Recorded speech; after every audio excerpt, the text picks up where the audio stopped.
কালকের ব্যাপারে একটু কারেকশন আছে। আপনারা কেউ কেউ রিপোর্ট করেছেন যে আমরা প্রস্তাব করছি যে রাষ্ট্রপতির নির্বাচন সরাসরি হবে। কেউ কেউ আমরা এটা সিদ্ধান্ত নিয়েছি, প্রস্তাব করেছি। এটা কিন্তু আমরা বলিনি। আমরা বলেছি যে এইসব সব অনেক রকম প্রস্তাব আসছে আমাদের কাছে, আমরা সবগুলো বিবেচনা নিচ্ছি। আমরা কোনো ব্যাপারে এখনও সিদ্ধান্ত নেই। সিদ্ধান্ত আমরা নেওয়ার সময় এখনও আসেনি। তো আমরা সবগুলো কথা, সব গুরুত্বপূর্ণ ব্যক্তিদের এবং সব অংশীজনের কথা আমরা নিচ্ছি এবং এগুলো বিবেচনায় নিচ্ছি। সো প্লিজ, এটা কিন্তু আপনাদের কাছে আমাদের অনুরোধ, যেন এখনও যেই কথাগুলো আমরা বলি এগুলো আমাদের এখনও সিদ্ধান্তের, এগুলোর ব্যাপারে আমরা এখনও সিদ্ধান্তে পৌঁছিনি। এগুলো আমাদের যাদের সাথে কথা বলছি তারা প্রস্তাব করছে।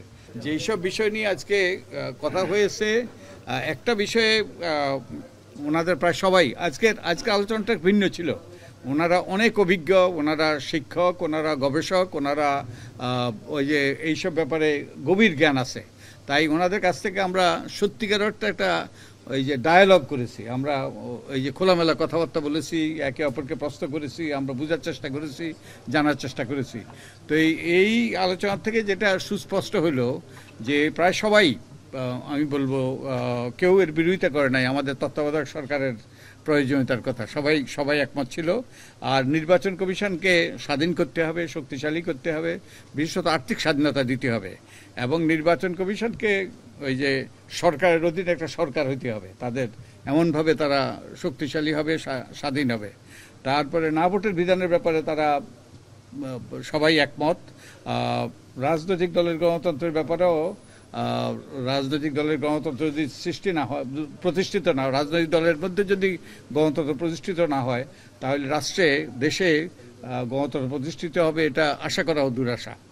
তারপরে তারা পিয়ার সিস্টেম, মিক্সড পিয়ার সিস্টেমে পক্ষে বিপক্ষে মতামত ছিল। তো এই অনেকেই মিক্সড সিস্টেমের কথা বলেছেন। তারপরে রাষ্ট্রপতির নির্বাচনের ব্যাপারে অনেক আলাপ আলোচনা হয়েছে। সরাসরি নির্বাচনের কথা অনেকে বলেছেন। তো এবং রাষ্ট্রপতির পদকে আরও শক্তিশালী করার কথা বলেছেন। নারীর সরাসরি নির্বাচন এবং তাদের নির্বাচনী এলাকা থাকতে হবে। আমরা যে ঘূর্ণায়মান পদ্ধতির কথা বলেছি সেই ধরনের একটা পদ্ধতি হইতে পারে, অন্য পদ্ধতি হইতে পারে, কিন্তু নারীর জন্য সরাসরি আসন থাকতে হবে এবং প্রত্যক্ষ নির্বাচন হতে হবে, পরোক্ষ নয়। তারপরে নির্বাচন কমিশনে আইন পরিবর্তন করতে হবে। তো এই রকম খোলামেলা অনেক আলোচনা হয়েছে।